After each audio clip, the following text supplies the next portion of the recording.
Allahu Akbar, Allahu Akbar.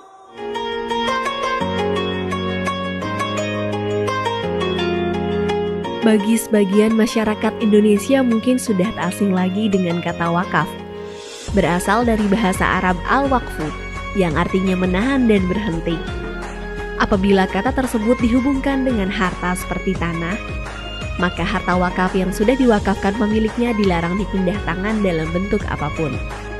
Wakaf menjadi salah satu bentuk ibadah sedekah jariyah yang pahalanya terus mengalir sehingga kerap kali diamalkan oleh sebagian masyarakat muslim Indonesia. Biasanya harta benda yang diwakafkan masyarakat berupa tanah untuk kepentingan umat muslim seperti masjid, tanah makam, pesantren, atau yang lainnya. Karena bersangkutan dengan tanah, pemerintah memberikan peraturan khusus terkait ibadah wakaf yang tercantum dalam Undang-Undang Nomor 41 Tahun 2004 tentang wakaf. Meskipun pada dasarnya wakaf adalah urusan agama, namun pada praktiknya juga diperlukan untuk diatur dalam hukum negara. Artinya, pemerintah harus berperan aktif dalam memfasilitasi dan memastikan tata kelola perwakafan berjalan secara transparan dan akuntabel.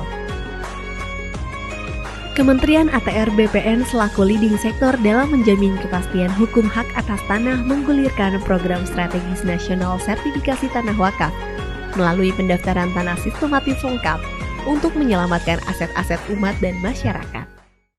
Dengan adanya sertifikasi tanah wakaf, maka akan mengurangi potensi hilangnya tanah wakaf atau hal-hal yang tidak diinginkan lainnya.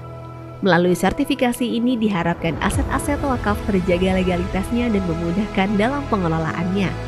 Kementerian ATR BPN sampai dengan tahun 2022 telah menerbitkan sertifikat wakaf sebanyak 194.066 bidang. Untuk mempermudah proses sertifikasi tanah wakaf, Kementerian ATR BPN telah menerbitkan aturan terkait pendaftaran tanah wakaf melalui Peraturan Menteri ATR Kepala BPN Nomor 2 Tahun 2017 tentang tata cara pendaftaran tanah wakaf di Kementerian ATR BPN. Selain itu, Kementerian ATR BPN juga telah mengeluarkan Surat Edaran Nomor 1/SE-3/2018 tentang petunjuk pelaksanaan percepatan pendaftaran tanah tempat peribadatan di seluruh Indonesia.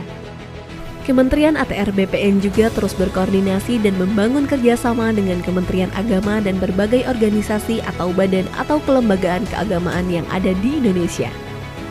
Kementerian ATR BPN juga turut mendukung layanan digital sistem informasi wakaf dengan mengintegrasikan data-data pertanahan, khususnya data mengenai tanah wakaf yang ada di Pusat Data dan Informasi Pertanahan, Tata Ruang dan Lahan Pertanian Pangan Berkelanjutan atau Pusdatin Kementerian ATR BPN.